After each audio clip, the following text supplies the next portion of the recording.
Poor people are poor people and they don't understand. A man's got to make whatever he wants and take it with his own hands. Poor people stay poor people and they never get to see. Someone's got to win in the human race. If it isn't you, then it has to be me. So smile while you're making it. Laugh while you're taking it. Even though you're faking it, nobody's gonna know. Nobody's gonna know. No use mumbling, it's no use grumbling.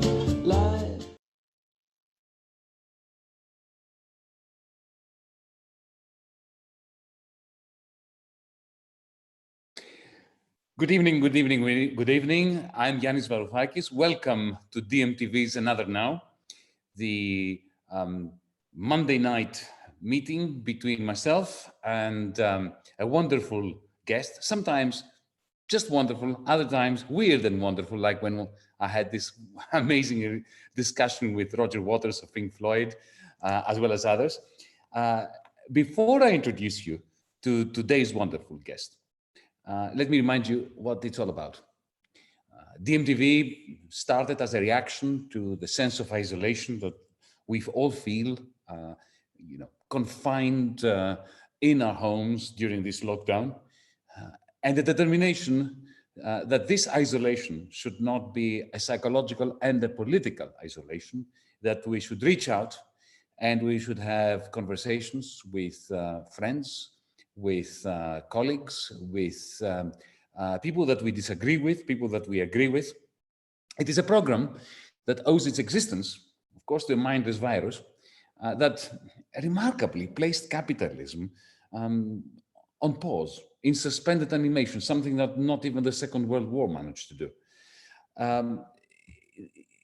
It's also based on a political decision that we of DiEM25, of this program in particular, in other words, speaking for myself, we're determined not to yearn for a return to normality.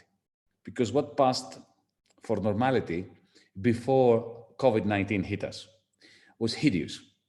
It was a system of organizing the economy, of organizing life, of organizing our presence on this planet that was non-viable, that destroyed prospects and lives and the planet.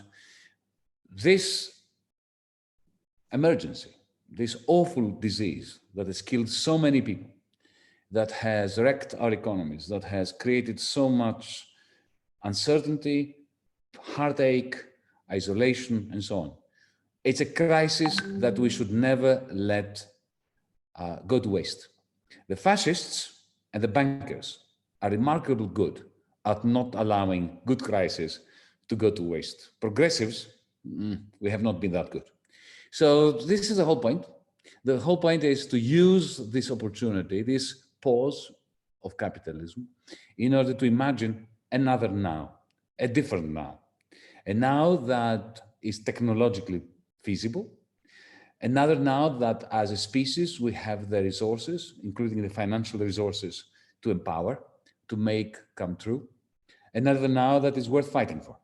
At least, that is this program's motto and philosophy. Let me now turn right away to my guest of tonight. His name is Enrico Giovannini. He's a fellow academic. What we share, I suspect, we have never spoken before. Let me just be clear about this. But from looking at his biography, it's clear that we share an academic background, but also, almost by accident, we have fallen into the political arena, even government at some point. We also share, I don't know whether he knows that, whether Enrico knows that, we share a certain statistical background. At some point, I was lured into statistics, mathematical statistics, and Enrico Giovannini is an eminent statistician. His alma mater is the Sapienza university, a very good university. He was for years in the Italian National Institute of Statistics, which he headed at some point. He moved as a statistician and became a chief statistician at the OECD at some point. He played a role, and that is something that I'm very keen to discuss with Enrico, in the introduction of the euro in 2000 in Italy.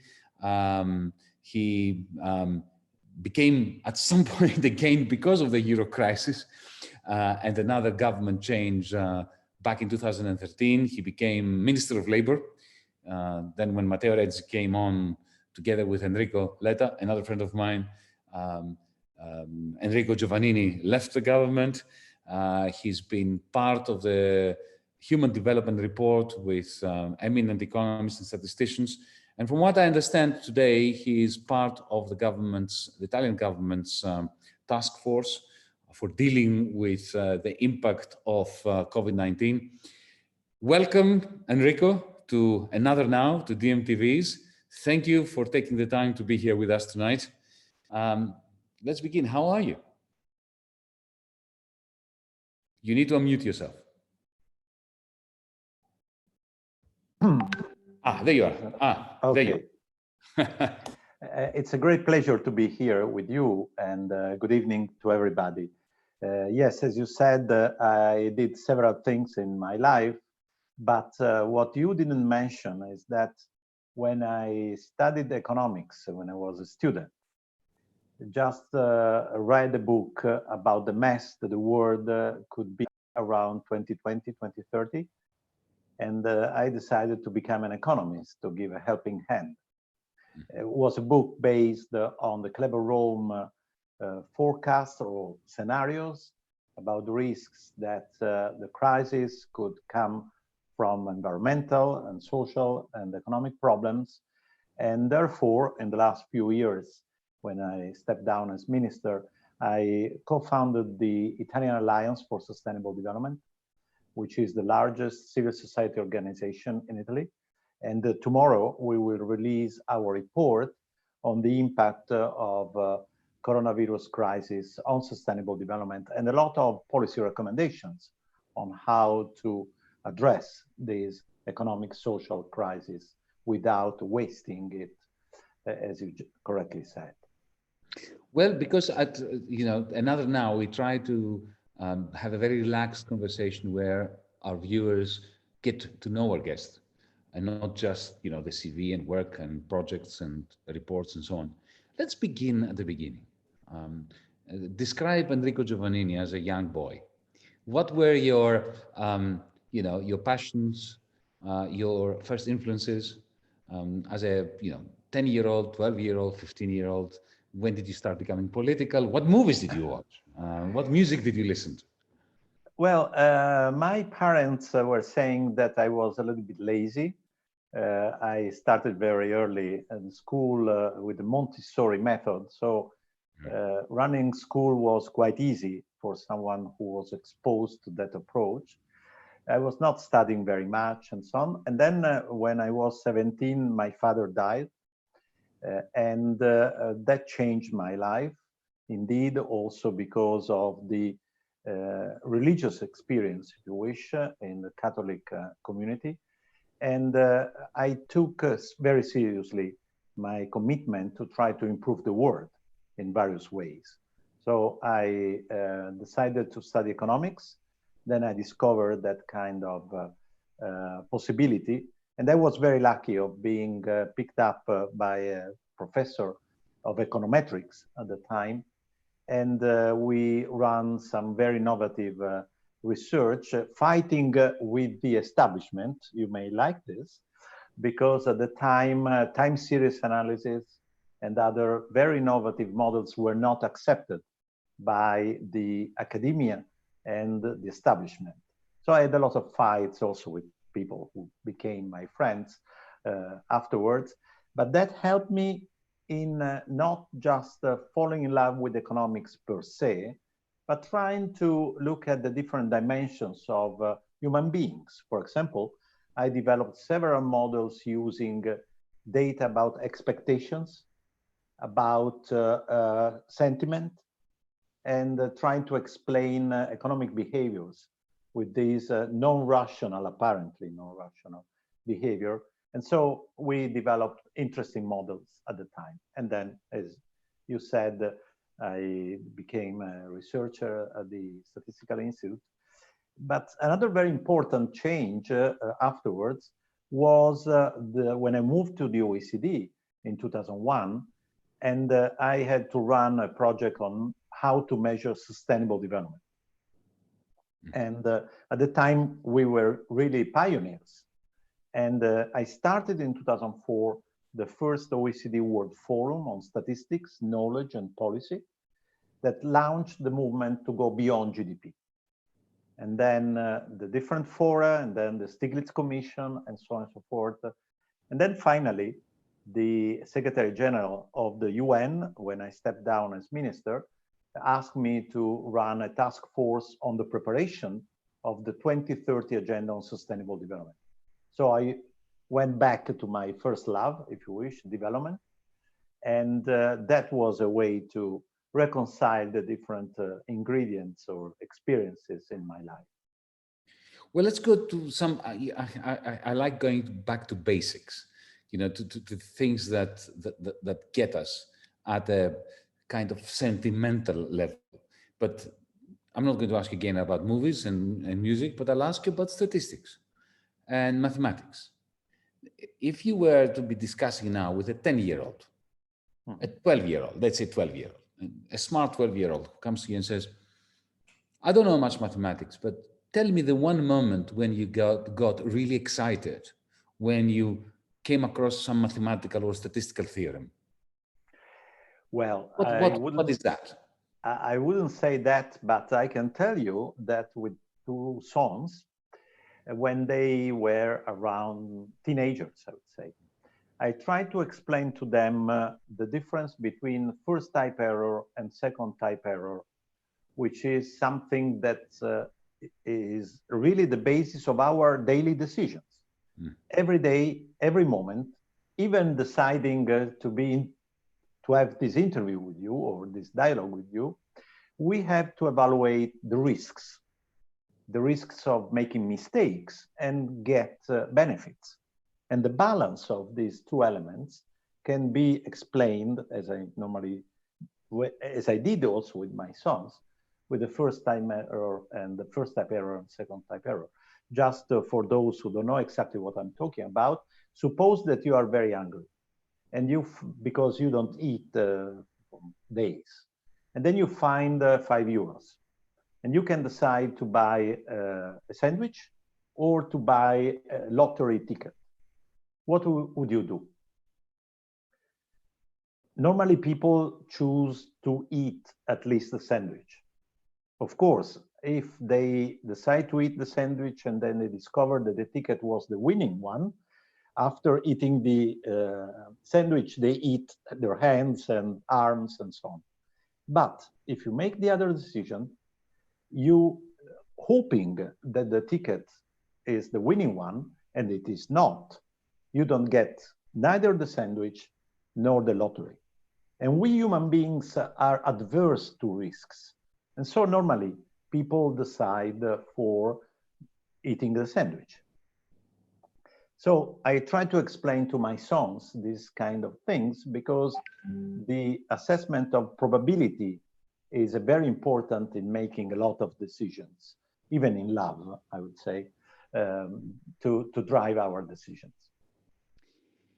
But they also, they are not only averse to risk, and quite rightly so, but people are also averse to ambiguity, which is what Dan Ellsberg showed with that beautiful experiment of his. But because these are not normal times, which is a good thing and a bad thing at the same time, and because you are Italian and you are talking to us from Italy, firstly, let me, on behalf of everyone at DiEM, and I'm sure on behalf of everyone who is watching us, extend to your person and through you to all our fellow Europeans in Italy our heartfelt condolences for the 30,000 dead that Italy has had. Tell us, what is your statistical mind informing you regarding, let's stick to the medical aspects, to the, to the epidemic in Italy. Are we well past the mode or the median of the curve? Is there a good plan for the exodus, the end of the blind, the quarantine? Because the problem here we have in Greece, we were very successful at quarantine, the blind quarantine. We only had like 170 deaths. But my great fear is that the government is completely ill-prepared for the mass testing which is necessary in order to go to the second phase in a way that does not jeopardize the success of the first phase. Where are you now in Italy? Thank you very much for your kind words, Yanis. I think that we are indeed in the descending phase of the pandemic, or the epidemia. Good data also today, less than 200 deaths. Now also the number of cases, especially in the south and the center of the country that were less hit from coronavirus, are very low, almost to zero in some regions. They are still high in some northern regions, which were dramatically hit by the pandemic. Does it mean that everything is fine? Of course not. Today is the first day of the so-called phase 2, when 4 million people went back to work, in theory. Fortunately, a lot of companies are still using smart working, and therefore the number of workers that were supposed to move is around 2.7 million. In this way, in theory, 90% of workers are back to work, which is a quite high number that maybe was not communicated properly, because a lot of economic activities were never shut down in Italy. On the other hand, we have a lot of risks. And we know from experts that there is a probability that there will be a second wave, that there will be a probability of several waves, unless a vaccine is found. It's interesting to say that today, even in large cities like Milan, Rome, and so on, the behavior of Italians was very prudent. And this is very good news, because Italians had reacted surprisingly well, for those who don't know well Italians, in the lockdown phase. But it's clear that they are worried about risks. Unfortunately, communication over the last few weeks was so confused and so contradictory that people hardly got the new rules. Notwithstanding that, I think that prudence now has entered into our minds and hearts. I was one of the people in Rome who, among the first, were in contact with someone who was found positive. And so I went in a quarantine for 14 days and so on. So I experimented on my life what it means, not as a matter of precaution, but as a risk. And this takes me to the answer to your question. Unfortunately, the tests that we have, medical tests, both the serological one and the others, have some, especially the first ones, have some uncertainty. Therefore, it's important that we focus on those tests that are more likely to tell us probabilistically, let's say, the truth, because otherwise the risk is to have wrong behaviors, just assuming that you are immune while you are not. So it's a long way, unfortunately.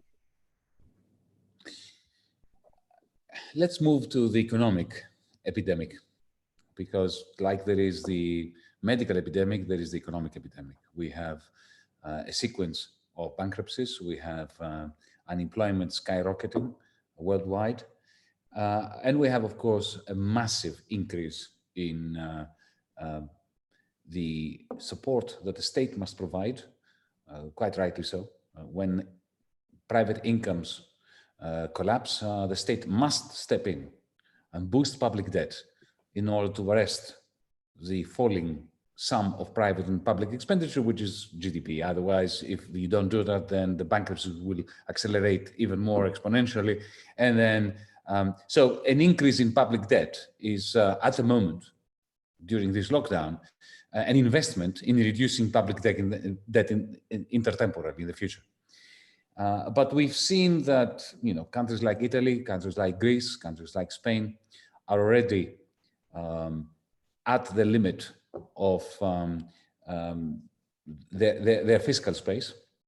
And the failure of the Eurogroup, the European Union Council, to move towards a debt structure that involves a Eurobond, that involves the elevation, the shifting of debt from the shoulders of nation states onto the European level in order to shrink it through this restructuring.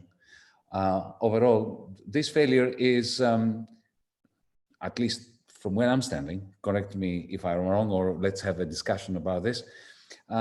We are setting ourselves up for another acrimonious round of negotiations with Brussels, pressurized by Berlin when they reach their black zero next year.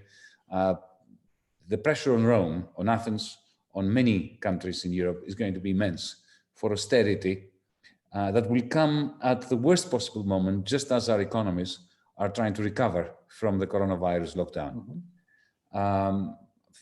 From where I'm standing, I've already described this even on Italian television.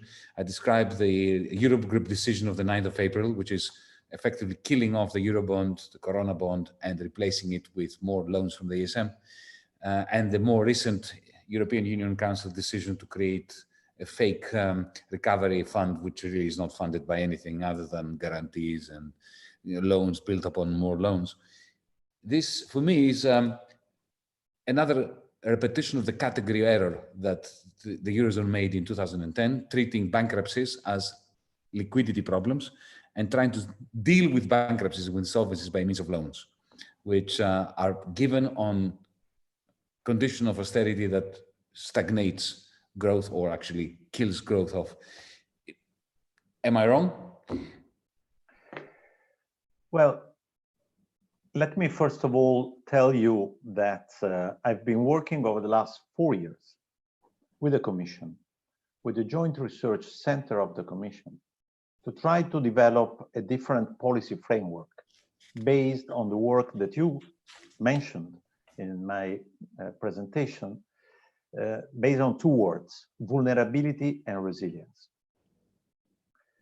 The approach that we had proposed in 2016, so with the Juncker's Commission, was completely put aside by that commission because it was unacceptable to them to go in front of the public and say, look, the future will be full of shocks.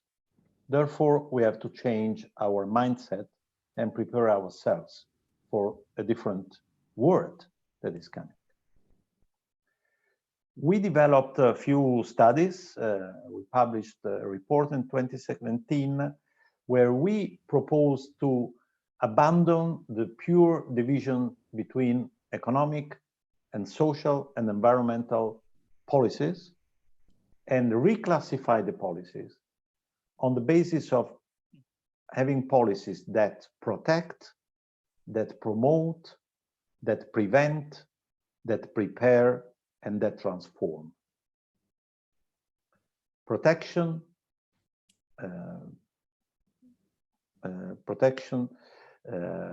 prevention, preparation, transformation. And this is a way to overcome some of the silo approach to different policies. And why am I starting from that?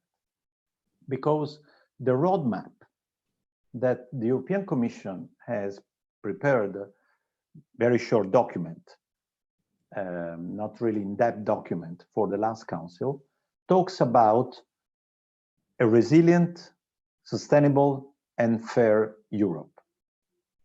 And I can tell you that years ago, there wouldn't be any way for the Barroso Commission or the Juncker's Commission to talk about these words.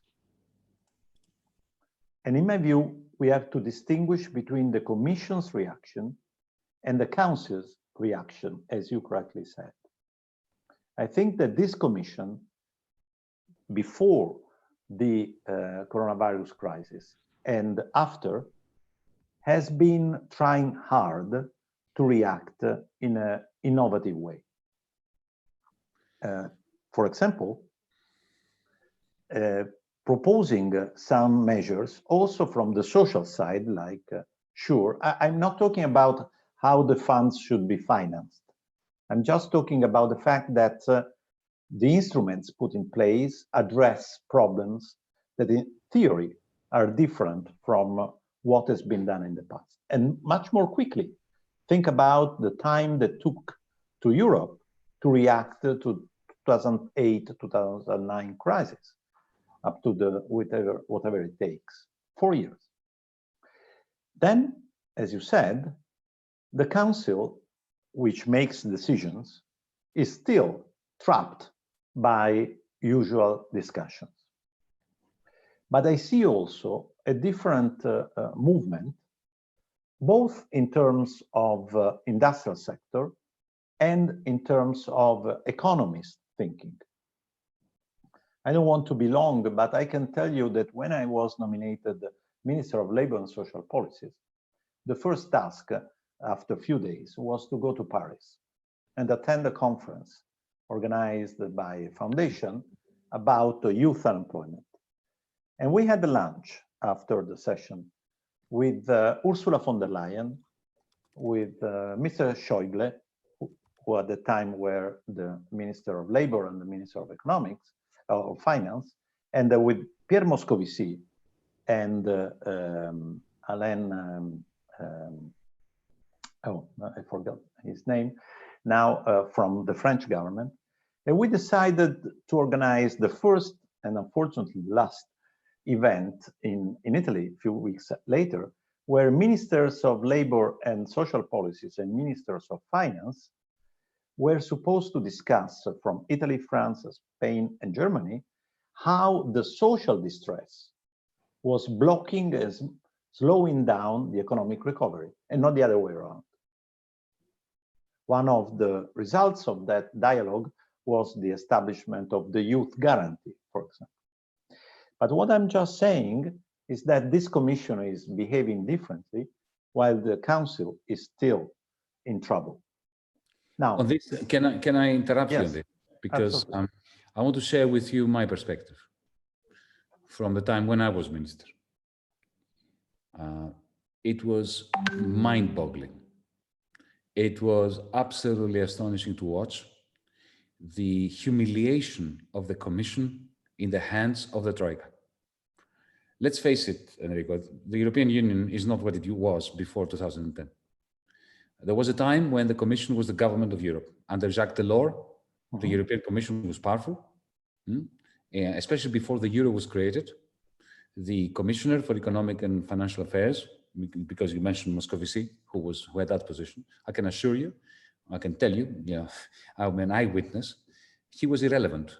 The Commissioner for Economic and Financial Affairs was absolutely irrelevant when I was struggling for my country. The reason why it was irrelevant, because of the euro. It's because of the euro. I have a different interpretation. And the point is, and if you look at the last 5 lines of the April, not the last one, the previous one, European Council conclusions, you find the proof of this is that the Commission was never designed to be a crisis manager. Indeed, because the Commission never had a fiscal capacity. But not only in monetary fiscal terms. Think about the Auxilium crisis in 2015-16. But the fact, however, remains that ever since we created the euro, we created a massive monetary union that is effectively a macroeconomy, something that the European Union never was. And this macroeconomy was always going to have a huge spasm, a huge crisis, because we didn't have the shock absorbers. We created a central bank without a treasury and 19 treasuries without a central bank. I agree with you. And this separate is why banking systems. So the point I want to make is that I personally can take no solace, no satisfaction out of the kind words about the commissions commissioned you. You talked about resilience and about vulnerabilities, and that there's no doubt that this commission says all the right things about the Green Deal, about the importance of, even now they make all the right noises that about solidarity and that Italy must be helped and Spain must be helped and so on, but they're irrelevant because they don't have the tools. The people who have the tools, you see what we have created in Europe as a result of the crisis of the euro that they had never either predicted or planned for. So then they created a Troika. If you look at the European stability mechanism, that's Troika. The European Commission has no say. No, but I understand, Yanis. Yeah, but you see, that is where the game is. What Ursula von der Leyen says is irrelevant. It's as relevant as what I'm saying. Not relevant at all. I'm not completely sure. Well, because she's treated with contempt. Because all the important decisions are taken by the Troika, by the people like Klaus Regling, right, who are put there by the German finance ministry in order to prevent all the measures that you're talking about in the reports that the Commission commissions you to write. I'm sorry for being so blunt. No. But this is not the time for pussyfooting around the truth. The truth is that Italy is becoming hopelessly unsustainable by decisions taken at the Council that maybe von der Leyen doesn't like, but so what? When I was in the Eurogroup, I had a commissioner of the European Union who was the only one who had the authority, according to the treaties, to make decisions, and yet his view was absolutely irrelevant. All that mattered was something that somebody called Declan Costello, or some lowly bureaucrat of the Troika decided and imposed upon the European Commission. So we've created a monetary union that effectively destroyed all the checks and balances of the established processes of the Commission, replaced them with a shadowy system that makes decisions even behind the backs of President Macron and Prime Minister Conte. And then these decisions are simply rubber stamping the Eurogroup. This is where we are. And you know who is the greatest beneficiary of that?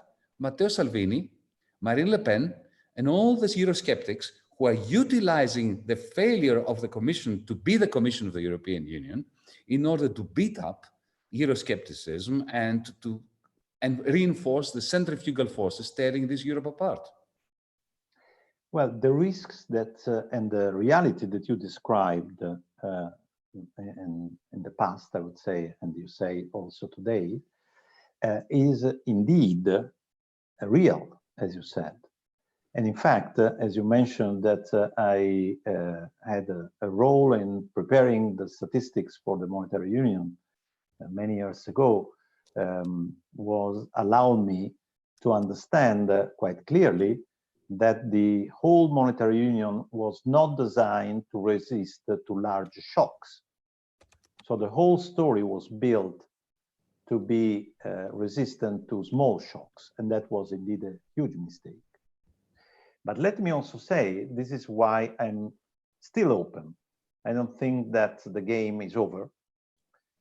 Two things. First, in the conclusions of the European Council that I mentioned before, the Council asked the Commission, according to its prerogatives, to prepare a plan to manage crisis, to prepare a plan to transform the Commission in order to be able to manage future crises, which was never said in any official document. I'm not saying that this will be done tomorrow. I'm just saying that, unfortunately, this crisis is teaching us, or teaching them, because others, including myself, have said this since 2016, that we need to think about a different Europe, able to face and to manage big crises as those that are happening. The second point I would like to make is that, and I didn't have time to mention before, is that the interrelations among economic systems, the value chains, for example, in the automotive sector, among European countries, is now much higher than 10 years ago. And so I think, and the press also mentioned, that some of the industrial representatives in Germany said to Chancellor Merkel, look, if you lose Italy going down, you are killing us, because half of our cars are designed and made in Italy. So it's not only we are interested in their consumption capacity, but we are so integrated that their disaster would be our disaster.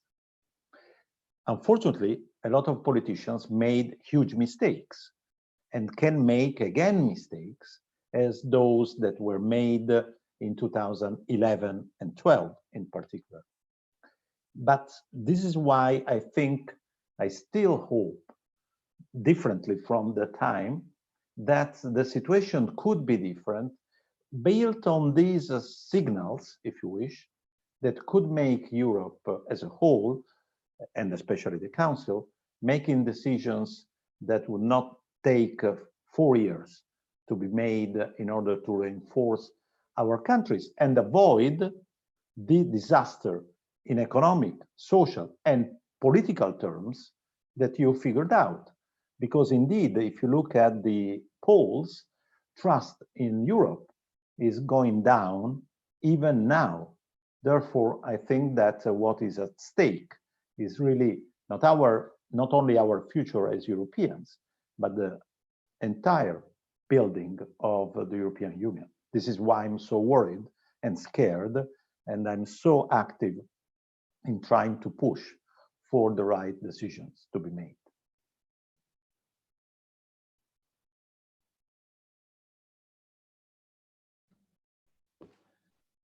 Let me ask you a question.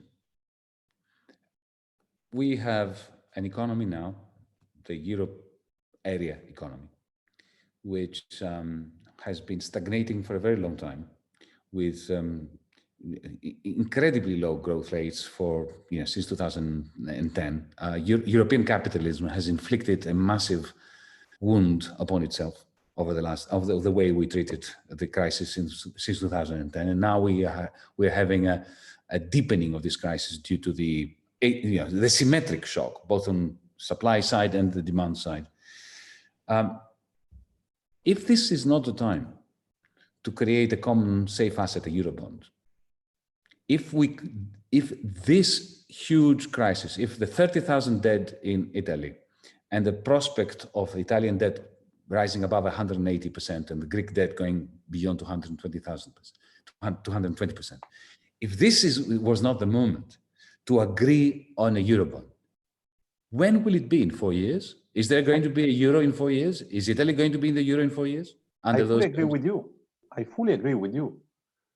I think that this is exactly a classical bifurcation that we economists like to put in our models.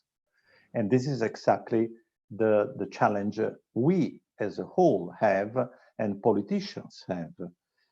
But let me also say that we need to discuss how this money should be used.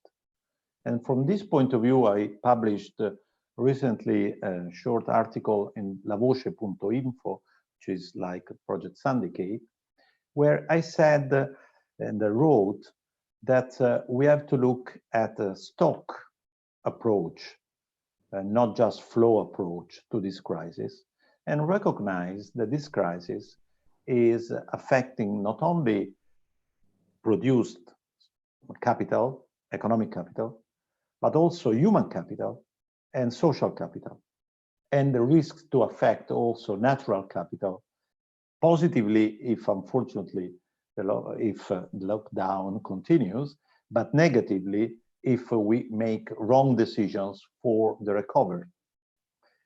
From this perspective, we have an incredible contradiction in our national accounts and therefore in the fiscal rules of Europe.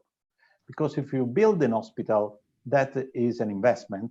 If you recruit doctors to run the hospital, that is a current expenditure. If a company decides to buy a computer, that is an investment that gets a tax credit. If a company does training for workers, that is a cost and profits go down.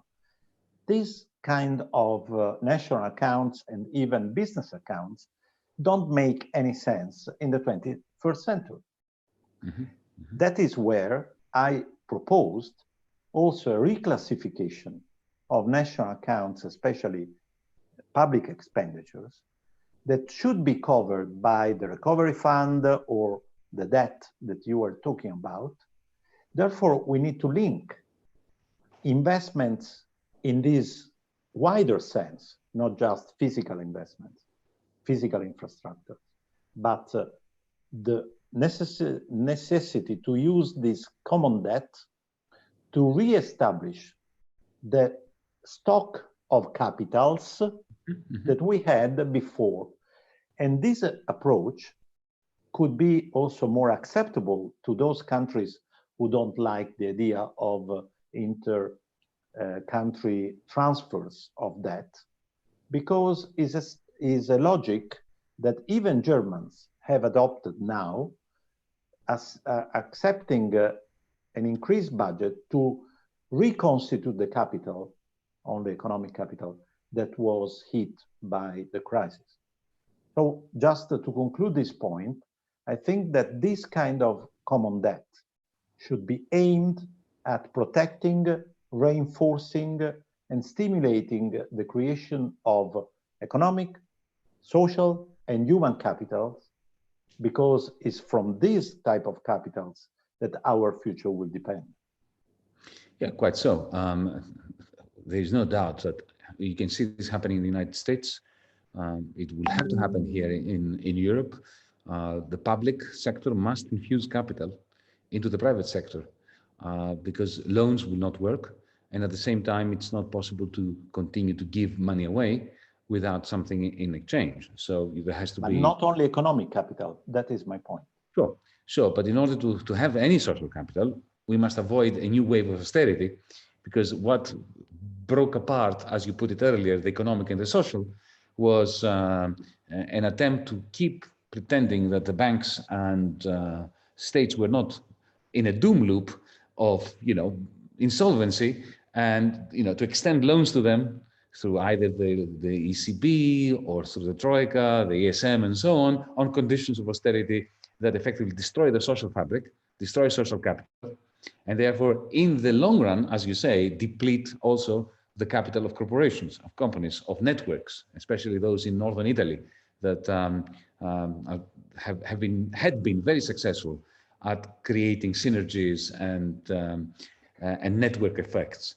On the other hand, I think that there are some spaces, even in the Italian budget, to reallocate a lot of expenditure to this new philosophy. For example, the Italian government spends 19 billions every year for subsidies that are harmful to environment.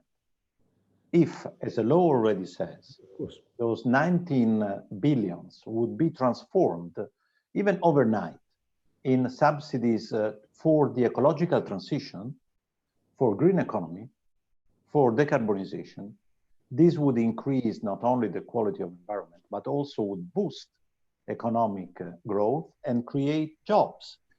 As the most recent data published by the Italian Statistical Office show that companies that have decided to go towards sustainability in this wide sense has a productivity premium up to 15% if they are very large, compared to companies who don't do that kind of investment. So technologies today would allow us, if properly supported and financed, to put together environmental, social, and economic targets much better than before. That is quite correct. But it's my estimation, I must say, that now, after 10 years of stagnation in Europe, unnecessary stagnation due to bad policy and bad architecture of the Eurozone, and now the coronavirus massive macroeconomic negative shock, the national budgets, even if you optimize them and you remove all the subsidies for fossil fuels, for the things that are doing damage and so on, they are simply not enough in order to fund the green transition, either in Italy or in Europe as a whole. This is why, the European Commission quite correctly started its Green Deal process and embraced the idea that Europe must collectively fund the green transition. The problem I have with that is, when I look at the numbers, Enrico, I have to tell you, when I delve into the numbers that they are putting forward, what I see, whether it is the Green Deal or the recovery fund that they've decided now on the 25th of April in the European Union Council, I see a lot of smoke and mirrors. What I see is, take the Green Deal. The President of the European Commission spoke about 1 trillion over a period of X years. But when you look inside, if you look where the devil resides, which is in the footnotes and in the detail, the real money that's going in there is 25 billion, not 1,000 billion. 25 billion, which will be levered up in the way that Juncker tried to do it with his Juncker plan, which we know was a complete and utter failure. All it did was it redistributed existing money. And the net macroeconomic effect of the Juncker plan was precisely zero. In Europe, to have sustainable development, to have a green energy union, how can we move forwards without a green energy union? How can we not, fund the programs that I'm sure you will be presenting tomorrow to a tune of, let's say, 5% of GDP. This is what is. But why are you looking just at the public side of the story? I'm not. 5% of GDP, not public, overall, but we are nowhere near it. We are nowhere near it, and the private sector is going to be absolutely incapable of funding the green transition after this. The reason being, of course, that if you were an industrialist today, if you were an entrepreneur, you will look at the people out there and you say, they have no money. If you look at the whole posture of the European Union, you can see you would have to be mad not to predict new phases of austerity in order to ameliorate for the very large budget deficits. So if you are an industrialist, you say the last thing I want to do is invest big money into a green transition that will produce commodities that people out there won't have enough money to purchase. So the dynamic at the moment is deflationary, and a deflationary macroeconomy that lacks the capacity of, let's say, the United Kingdom. The United Kingdom is a very badly run country, very badly run country. Nevertheless, they have the Bank of England that can backstop, a Green New Deal if they wanted to introduce a Green New Deal. We don't have that in the European Union unless we decide to change the charter of the European Investment Bank, have a much larger ratio, leverage ratio, and allow the EIB to issue bonds of 500 billion a year backed by the ECB, which we could do very easily, but we're not doing it. We would need to do this so as to crowd in the private investment with these public investment. This is what DiEM25's Green New Deal was all about last year when we ran the European Parliament election. But there is no movement on this. You can see that they are blocking it all the time. You're right. And so I'm not, let's say, blind. I see the same figures that you mentioned. And this is the point that I currently making in several places, exactly because we need big stuff, not just marginal expenditures or adjustments. And by the way, the fact that the European, the investment bank has decided in September last year that starting in 2021, they will not put a single euro into fossil fuels projects. was a good decision, especially in this particular context, because any money that will go through the BEI, and I hope, AIB, and I hope would be much more than what is envisaged now, will be mandatory going in the direction that we were talking about. There is another point that, of course, requires strategic view, the capacity of being leaders. In Italy, but also in other parts of Europe, there was a huge amount of liquidity due to quantitative easing and the world as well, that were looking for places to get some reasonable, I would say, return, not necessarily the highest return like the speculative funds. Now that money is being reduced due to the crisis, but is quite large, at least in Italy, is a private money that, of course, is not equally distributed among the population, but a lot of companies were in good financial shape. And don't forget that some data show that overall, at the world level, the business sector is a net creditor and not net debtor anymore. And this is one of the problems of capitalism, as you mentioned before, just a result of the incredible shift of power in favor of large corporations. But what I'm just saying... Of course, right? Because corporations should be borrowing, households should be saving, and corporations should be borrowing. When corporations start saving, not the other way around. We're in trouble. Absolutely. But that is exactly where leadership for a big plan, I don't want to call it Green Deal or Marshall Plan, whatever, a big plan to rescue Europe, to avoid the crash, because we know what a crash would bring with it, and be, I would say, courageous, as some leaders were before. So I share your, I would say, push for very courageous actions.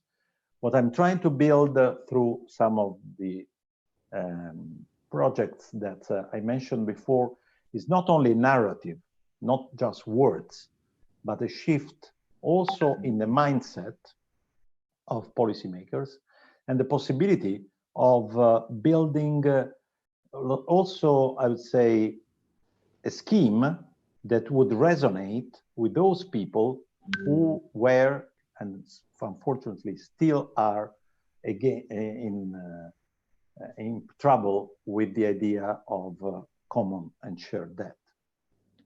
Well, you mentioned leadership. Can I ask you a speculative question? What's happening in Italian politics? We have a government that has a prime minister who doesn't have a party behind him. He was elected by the combination of the Lega and the Cinque Stelle.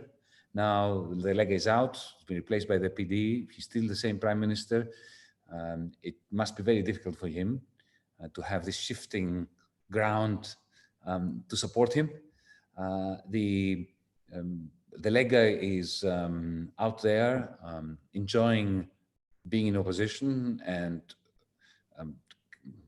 trying to exploit the failures of the European Union to consolidate and to come together. What should we expect in Italian politics? Well, allow me to be a little bit evasive on, let's say, trying to turn around your question, also because in September, in August, when the crisis happened and Conte II government was established, my name was made as prime minister. So I cannot comment on that. Let me tell you three things that maybe our followers don't know exactly. Liga is going down in terms of polls. The distance between PD and Liga is around 5 percentage points. So the Liga is losing while the PD is not growing. The losses from Liga are going even more on the right wing. We're fascists. Because Giorgia Meloni and her... Can we just call them what they are? They are fascists. Let's not mince our word. The fascists are getting the support. And therefore, the center-right overall is not losing ground in terms of polls, while the center-left are gaining a little bit, but very fragmented. So again, the basic division between the two pieces in our society, assuming that 5 stars are, let's say, not in the right-wing parties, although they are divided also internally. So this means that there is no certainty and clarity about what will happen.